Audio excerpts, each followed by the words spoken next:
As a man, you need things that almost kill you and don't kill you. So I'm rich not because of money. I'm rich because I've been through a whole bunch of shit. Like, I don't see anyone else on the planet richer than me because they're either too old or their life's been too easy. Like, I've had a very, very unique life, very, very eclectic life. I was born with the best possible start a man can have, which is good parents and no money. I've made all of my money completely myself the hard way. Men think it's okay to just become comfortable now. You're not supposed to be comfortable. You were never evolved to be comfortable. You're supposed to be uncomfortable. Right. And if you make yourself uncomfortable constructively, it's very easy to be anything you want.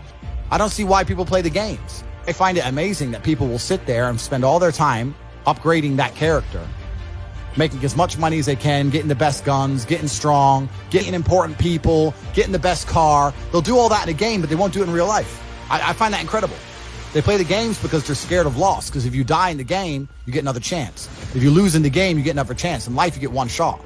If you get some balls, that's what life is as a game. That's what life is as a man. This is one big video game. You get to upgrade your character. You're not born with any value. As a man, if you don't make yourself valuable, you have no value.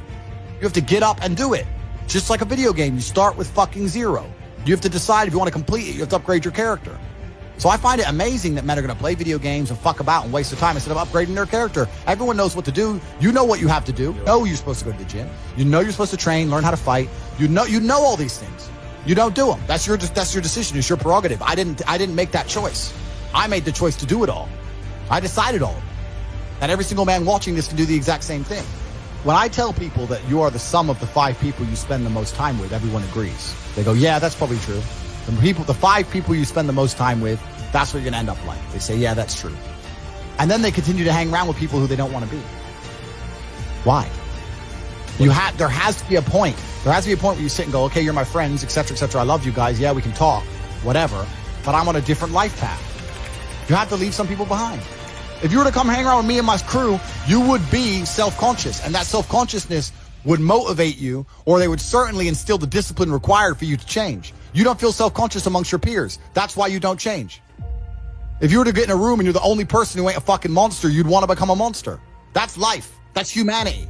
So I say this to people all the time. If you know you're the sum of the 5 people you hang around with, why you hang around with people you don't want to be? We're living in a comfortable world now where people think, oh, it doesn't matter. It doesn't matter. But you know what? To some degree, it does matter. It does matter. And I'll tell you who it matters to. It matters to your soul and it matters to God. I stand in the mirror with a pure heart. I know I am the best version of me that could possibly ever exist. I know that God is proud of me. There's nothing that God hates more than sloth and laziness. If God were to create a man and that man were to sit around and do fuck all, God will frown upon you. It's why you're never lucky. If you're listening to this and you think I'm never lucky, I'll tell you why, because God dislikes you because you're fucking lazy.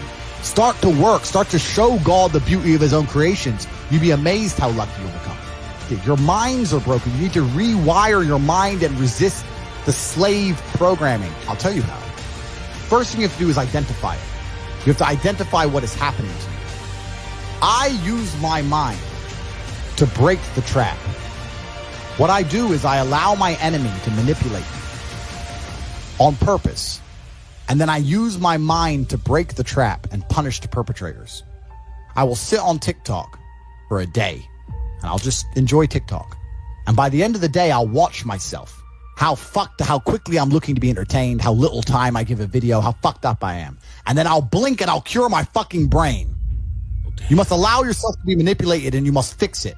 All of it. If you cannot control your own mind, then you are just a feather in the wind of life. Because your own mind is the only thing you can control. You can't control the weather. Right. You can't control other people. You can't even control whether your heart stops beating. You might have a heart attack tomorrow. You can't control anything besides what you think.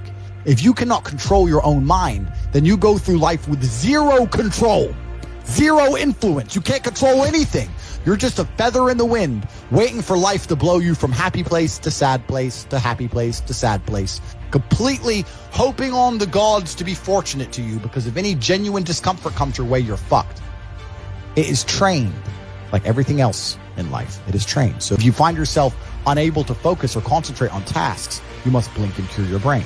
If you find yourself unable to go and dedicate yourself to something you don't want to do, you must blink and cure your brain. Because all of our minds have been under constant assault for years. The way the mind functions, the way people interact has changed so significantly in the last 10 years you wouldn't believe. I can't imagine truly wanting to quit something and not being able to quit. Like, I could quit cigars today. Like, it wouldn't even plague my mind. Like, if I wanted to quit, I'd quit. I can't imagine a mind frame or a mindset where I want to do something and can't do it.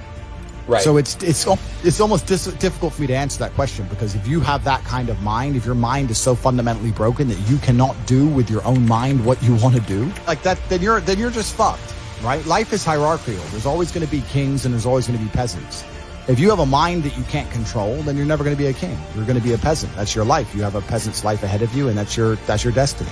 Enjoy, right? There's always been peasants. That's life. But I believe that the important thing you can do as a man is to gain control of your mind. Once you have control of your mind, life is so ridiculously easy. It's so ridiculously easy. It's so easy to be in. People say to me, Tate, you're in good shape, but all you do is drink vodka and travel the world. You're never even home. You never even have a gym. How do you do it? It's ridiculously easy if you control your mind. If I decide to do 1,000 push-ups, I'll do them. Maybe I have to do them one at a time. Maybe I'll get tired. Maybe I need a break.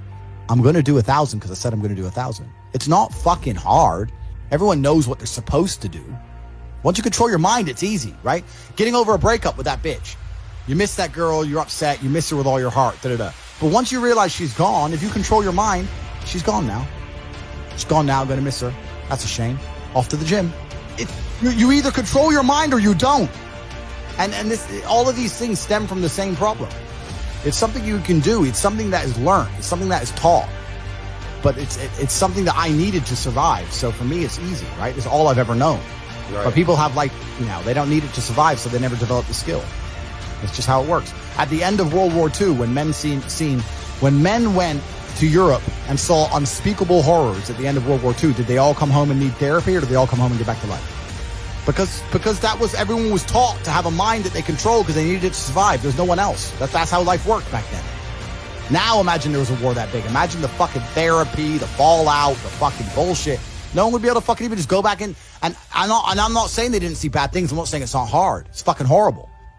But that's how it works. That's life. Like, I've seen shit. Like, we've all had our trauma. You have to get through it. Goals are for motivation. I don't work on motivation. I work on discipline. So I don't have a set goal. I just get up and do what I know I'm supposed to do. I don't work to try and afford that car. I work because I'm supposed to work. And then I can already afford that car and another one and another one and a boat and a plane and a house and another house and a land. And then I just work. I do my work. That is my duty as a man. It's my duty to God. I train in the gym. It is my duty to God. I do my duties to God. I fulfill my duty. I'm an old school gentleman of honor and respect.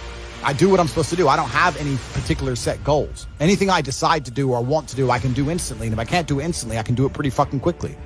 I don't need goals in that old traditional sense. I do what I'm supposed to do.